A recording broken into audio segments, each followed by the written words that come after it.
Goresan Kisah Perjuangan, karya Adelia Safar.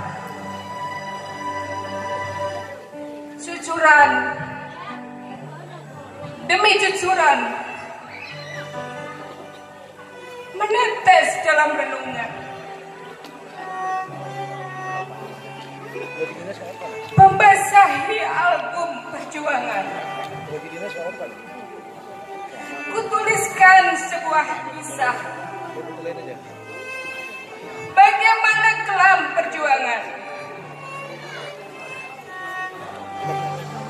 Darah membisu,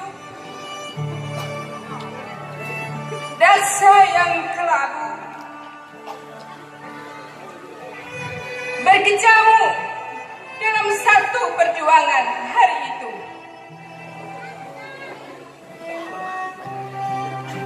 Cukuplah ujung tombak yang menganyam semua, memaparkan dan menjelaskan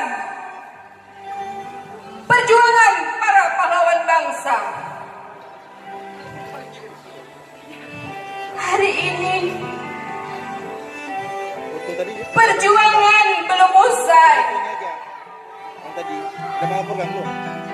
Album baru membalikkan halaman. Pandemi COVID mengucapkan selamat datang.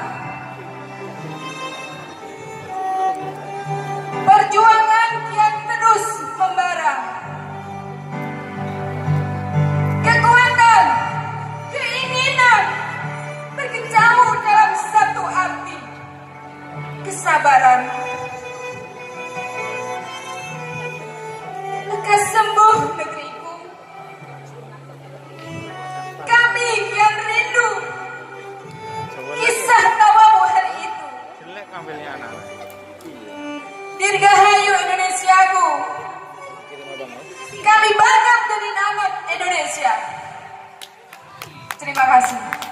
Terima kasih kembali Ibu Puji Hartini. Tolong stay di sini sebentar. Ibu cantik sekali loh malam ini. Bukan lagi. Luar biasa. Aduh, ini sampai Nanda, copot tuh kan. Iya. Mic-nya aja mengakui kalau Ibu cantik loh. Ini memang perpaduannya luar biasa. Luar biasa. Hijabnya warna putih, agak begitu, dan terus bajunya merah putih yang pastinya. Merah ya. putih ya Bu ya.